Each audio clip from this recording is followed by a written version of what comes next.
Well, boils and ghouls, it's your old pal, John Kassir, the voice of the Crypt Keeper. And I want to welcome my good fiends of the Horror Heals podcast. Is horror good for mental wellness? But of course it is. I delight in the delicious deaths of pitiful people on the silver screen. So get ready for a hell of a good time with my new fiends, Corey and Kendall, on the Horror Heals podcast.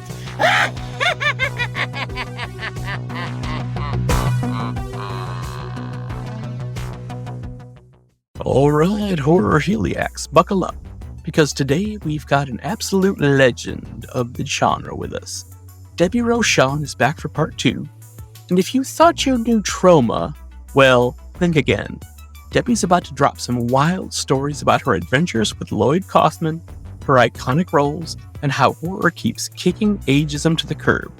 Trust, by the end of this episode, you'll be rethinking everything you thought you knew about horror and healing. You did briefly mention Lloyd Kaufman, and I'm glad you did because you just worked on another Troma film. Can you talk a little bit about that and your history with Troma and Lloyd? Oh my God. Okay, guys. So seriously, I have been working with Lloyd since 1992. Didn't make a movie till 95 with Troma and Juliet, but doing like where he would recreate like the artwork when they would pick up movies to, slap on the VHS then, and then ultimately DVD later. From that to parades to, he wasn't doing conventions back then. So it wasn't that, but it was more like events. He would go to like City Hall's Film Commission event, and there'd be all these like crazy Troma people until they'd be asked to leave, which is hilarious. But we would go and do those things. We'd do bumpers for cable channels that were all over the world. It's kind of like streaming now, obviously. But, Germany, the Netherlands, France, Spain, England, all of these countries had their own cable. And when they start out, they realize, if we tap into the Troma library, it's super cheap or close to free. And we'll just like show this onslaught of Troma movies, like while we're getting our sea legs up, so to speak, extreme legs up, so to speak. But they would hire us to do like bumpers in between comedy bits. Like, meanwhile, back at the Troma studios, here we are, creating a brain or some ridiculous, silly thing just to have in between the movies playing. But of course, once all of these cable channels got enough money, they, just like HBO and Netflix, both of them did this same thing, not just Cinemax, but HBO and Netflix had the whole Troma library when they started, because they had to have that filler stuff. And then as soon as they get anywhere, the first thing they do is dump Troma. So there you go. So Lloyd's like kvetching is not misplaced. I'll just put it to that way. He has started a lot of different companies to get on their feet in intentionally or unintentional ways. So that's just the way that the truth matter. So yeah, so I did Romeo and Juliet, of course, and then Terra Firma, a bunch of movies, bunch of TV, like when James Gunn was still working there at Lloyd's office. We did like the Tromaville Cafe. We did Troma's Edge TV for Channel 4 in the UK. So a whole bunch of stuff, as well as the movies and other things and events, and then ultimately conventions and stuff like that. But leading up to, I always had these quirky characters, weird characters, and I loved them. And I always loved going back and doing a Troma movie because when, sometimes it would just be a matter of like a cameo because it only worked out that way. Especially when you're in the middle age range of how old you are. Because when you're young, lots of roles. The middle, there's a few. And then older, who knew? Now there's a gray role again. And we'll get to that in 1 second. But so yeah, it was always fun because, even when you're doing theater, like comedy and theater. You don't have the ability to do something that I term as, like, within the studying of acting, I term as like absurdist to the extreme comedy. Just comedy that is like, you're hitting the wall, but now you got to go like another 10 feet up, not even 10%, but like 10 feet up. Then you're going to hit the bar, but you have to have it, as realistic as possible, and then also go as crazy as possible. So it's a fine line. So that's why you see some people just excel in Troma movies, and some are like good and fun, but some people just kind of like lock in, and they just do so well. It's because they found that really bizarre balance, which is challenging but really fun when you find it. But moving on to the Power of Positive Murder, it was when Lloyd said to me, okay, the quick and funny story leading up to that is Lloyd had said to me, oh, have this like really fun, amazing female role for you. And I hadn't heard from him about anything business-wise in that sense since Shitstorm in 20, I think it was 19 that we shot that. And I thought, oh, he's talking about Camp Swine Lake, because Will Keenan was originally supposed to play my husband in that movie. And he had told me about that. And I said, oh, you mean Camp Swine Lake? Yeah, that's Troma's going to release it, but it's really, really funny. That's a good one, Lloyd. And he said, no, what's that? He says, no, my movie. I'm going to do another one. The last one that I said was the last one is not the last one, but this is going to be the last one, because, this is his black and white noir movie. Like, this truly is. And I have to say, looking at like a rough cut and scenes, and all I could say is I have no idea how people are going to react other than their jaws going to drop. Because while you have like the outrageous comedy and scenes and characters and people in the movie, like you would expect, like, no matter how mainstream John Waters gets, he's going to have his, various actors or characters present in his movies. And it's the same. It's the same with Lloyd. Like, he's gonna have the craziness there, and he does. But I don't think anybody is going to be really ready for, and I don't like overhyping stuff in case people end up, they get too jacked up, but they're not going to be ready for how different of a movie this is, because it truly is a noir. It's in black and white. It's beautiful. There's so many things I have never in my life, ... with this movie. One is, the DP actually had 2 cameramen, and depending on when in the shoot, because there is a cycle out of people available to work for that length of time, because we were like 7 weeks in the Catskills. 3, 4 people just doing lighting. That's because it's black and white, and the shots are designed to be that throwback style, not designed to be, oh, we're basically going to shoot a modern movie and just flip the switch and now it's black and white. It's not like that. But yeah, it's like really a tribute. So the artistry, including from the art department to makeup to just every department, had to step up so hard with this movie, because once even though there's not a particular year it's taking place, so there's modern stuff mixed in with like very, 40s, 50s type of stuff, but it's never like black and white, so to speak. It's never, said, oh, this is the year that we're working in. But it just, I'm telling you, I've only done one other black and white movie, and that was Exhumed by a phenomenal director, Richard Griffin. Just, oh my God, he's such an amazing director. This is only my second one.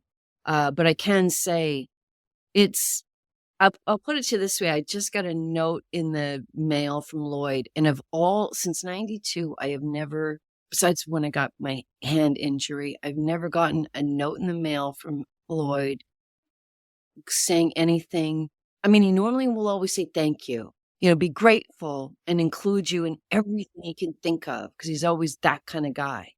Because he can't speak with millions of dollars, so he'll speak with whatever he has.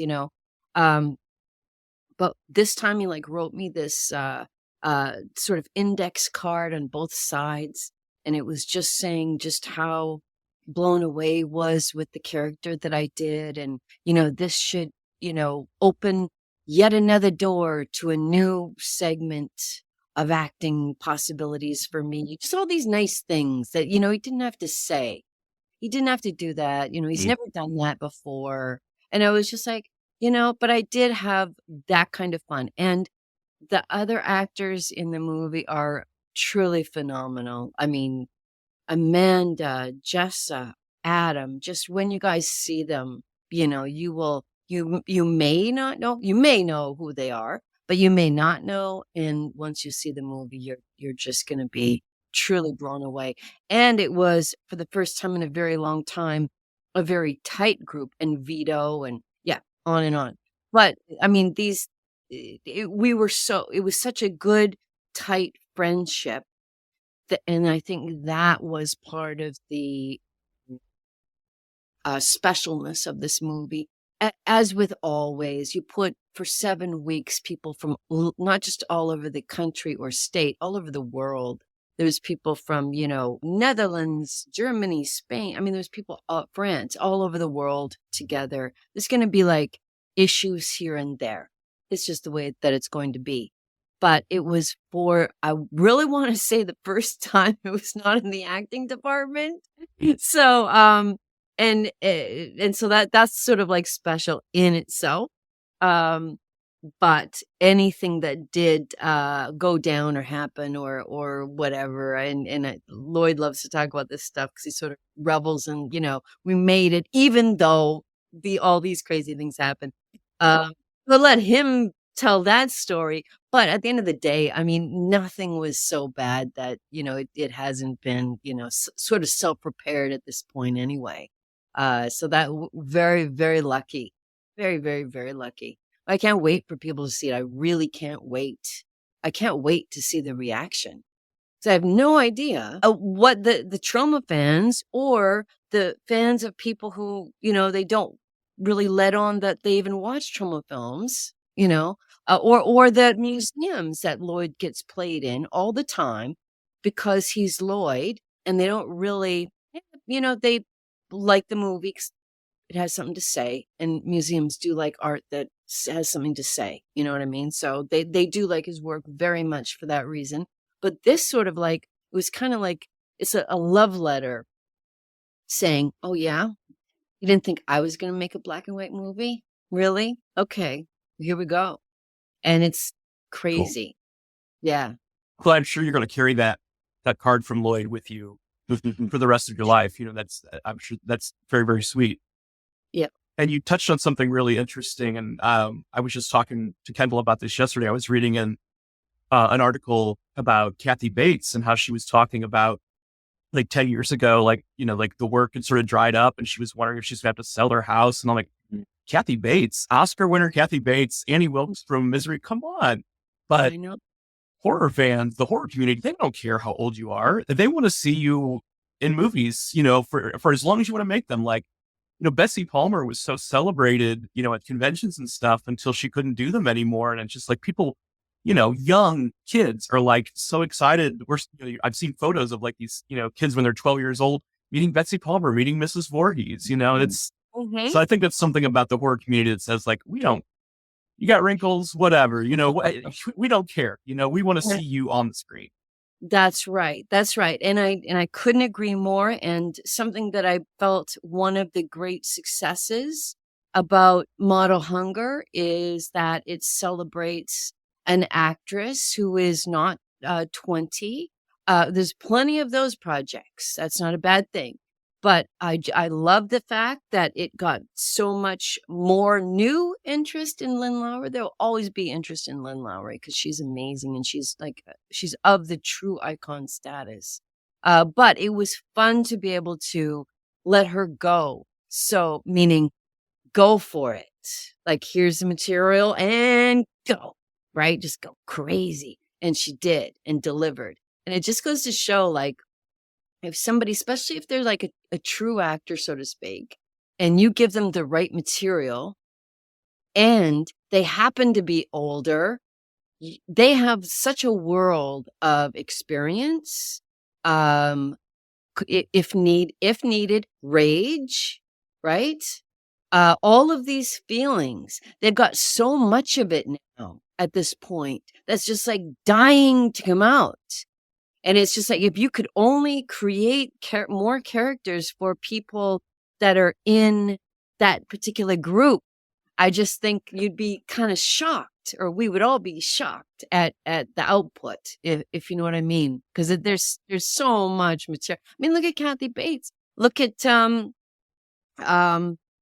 oh Lord help me, because my brain is fried. Oh, I love her so much. Like, after our show's done here, I'm going to be like, oh, what an idiot. American Horror Story classic lady. She starred in so I'm trying to think of, and Kendall will know, the mother from 6 Feet Under. Oh, Frances Conroy. Is that who you're trying to? Well, no, but her as well as she was in King her. Kong remake. That's how. Oh, Jessica Lange. Yeah, Jessica Lange. Yeah. Just, I mean, if there's any question about whether these actresses can either hold or deliver or fill or shock or just go like 110%. Just look at these ladies that have been lucky enough to have the writing there for them, and they're going ape shit. They're just like killing it. More so. Yeah.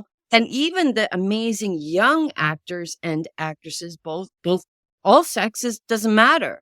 Just if the writing's not there for them then they'll do well. But, will they really do something memorable, something like rewatchable? Again, we're just coming back to the writing. So God willing, we get the writing. Yeah. Keep going, writers. Well, you touched on something really important, and that, beyond the hundreds of roles that you've played, you've dipped your toes all the way into the water with all the other aspects of filmmaking, directing and writing, and writing about horror. I think that's so important. And you're definitely one of the most prolific people of all time in horror. Yeah, it feels like it. And I think a part of that, well, I mean that, no, not the in the grandiose way, in the ego way. I didn't mean it that way, but it feels like I've done a lot of things. I think if the interest is not just of like oneself, perhaps, or it has to include yourself. Let's not get that mixed up here, because if people have like absolutely no ego, then they're not going to be able to have the chutzpah to go out there and get things done. So there has to be the healthy ego, but also the interest in the craft, and interest enough to, whether you're writing about it or talking about it, like this podcast right here. And it's beautiful. You guys have got like that particular angle, like the particular thing about it that makes it special and different. And we talk about the healing part and that whole part, which is massive. It's such a huge part. It's not just about, because I remember when I started, people say, oh, what do people like about horror movies? It was usually the same answer. Oh, it's like being on a roller coaster. It is. There's nothing wrong with that. It is. But it's also so cathartic, like we were saying already, for everybody involved, viewers, creators alike. Yeah. So as you go along in the industry, you will just kind of like find, especially happens in New York, but now you really don't have to be any particular city, I don't believe, to have this stuff come up for you. So if you are working in the genre and you meet people and they see your either dedication or interest, or maybe it's just a possibility that comes up, and then you end up in like terrestrial radio, or you end up writing, you end up, ultimately directing or anything like that, working. I mean, I was even like for a long time transcribing. I mean, it depends on what's going on, how busy or slow things are, and if you can just continue to be open to new avenues as they open up. Are you open to that? Because if you are, you can actually touch upon more interesting things and sort of go down a lot of different alleyways or actual highways, depending on how, maybe you don't like it and it's just an alleyway and you're back to the highway again. So I think as long as you're meeting people, and what if you're doing a movie and you have 3 days off and for whatever reason, it's not union. So, because I don't union, they wouldn't allow you to do such a thing, but they'll say, well, do you want to help out with the blood? And then you're helping out with the blood and you're like, this is kind of crazy. I've been doing this for a long time, but I didn't realize how much I liked it. Maybe this is really what I want to do, or what I want to do as well, or later, or however you want to, phrase that, or, just in addition to. So the more things I think you do, the more knowledge you have about it as a whole, and the more opportunities, which is the key thing. Because if you only do one really, really, really specialized thing and that kind of goes away, like say you are making this up because we were talking about age and everything. Say you're like 19 or 20 and you just do that thing, that the young, sexy thing. Well, that will end. That will end. Even if you have surgery, that will end because people, you know what I mean? Like, people are still like, Yep. oh, she looks great. The surgery is fantastic. And some of it really is, and some of it's not. But some of it is good. And so you're thinking, well, but I'm still looking at somebody who is X amount of years old with surgery. They're not 20. So do I want to hire them? That becomes a whole thing. So you can keep looking good and do whatever it is that makes you feel good. I'm all about that. Do that. But, and I mean, who knows? Maybe the only reason I haven't is because of financial reasons. Who knows? I don't know. I'm not in a position to, make that sort of a choice because that takes like money. But then again, I've never been the type of person that's, locked onto a wealthy producer or director or something when they were 20 years old to get the roles or security back then either. So I've always been like that independent guy. And that's kind of why, I am who I am to this day. And hopefully that answered the question. Again, I stand. Yeah, absolutely. For sure. I doing it For sure. I went again. I did that again. Oh boy. Okay. Sorry, guys. So Sorry, guys. that's okay. So I have a feeling, Debbie, this is going to be a tough one for you to answer just because of how prolific you are. But the last question that we ask every guest on the show is, who is your favorite final character in a horror movie? You mean of anyone that I've seen? Like any horror movie I've seen? Any movie, any movie you've seen. Yeah. What's Yeah. your favorite? Like, give you an example. Our guest yesterday said Laurie Strode, from Halloween, and that's been one of the more popular answers. But we don't want to, we don't want to, Right. suggest Yeah. anything. Not But that whoever, she's yes, great. yeah. Yeah, no, that's always going to be the right answer because that's the right answer. I would say favorite end character is, it is kind of a tough one, only in the sense that there are. Does it have to be? It can be male or female, right? Absolutely, yeah. yeah. That's what we say. Okay, Yeah, just, finding I'm just person. checking. I just want to make sure because it's a bizarre answer. And it doesn't fit the question. Okay. That's what I must say. So, that's typical of Please. me, like giving the wrong answer to the right question. It's probably, I would probably say, John in Jigsaw in Saw. And then why do I say that? Because he keeps hanging around in some form at the end. He's the one doing the killing. Yeah. But he's also, if you look at his showmanship, he's not just running around killing people with, weapons. he's not just doing that. He's, he's putting like a lot of showmanship in it. And I love a person that has like a lot of showmanship. So that it is bizarre answer to your question, but I must say the Tobin Bell character from Saw. And at least no one else will ever answer that because it's not even, he's the killer. So you can't really say that. But the fact that he's actually around at the end, we tried 10 times, right? That to me is awesome and amazing. Yep, right. And right? And just love, I just love his commitment to the craft. Yes, yes, absolutely. No, that's a great answer. Perfect. Well, Debbie, you've been an absolute joy. We have to have you back on because we've just only scratched the surface of your career. I know. Please come back on at some point. Thank you guys so much. Thanks for your patience. Debbie, you've been a total blast. I think we've all been blessed with more behind-the-scenes Troma tales than our little horror-loving hearts can handle. Thank you for giving us a peek behind the curtain of your incredible career, and for sharing your take on why horror doesn't care about how many candles are on your cake. Listeners, if you're not already a fan, I don't know what you're waiting for. Go follow Debbie and dive into her movies. Until next time, keep it spooky, keep it sassy, and remember, when someone asks, is horror good for mental wellness? You tell them, of course it is.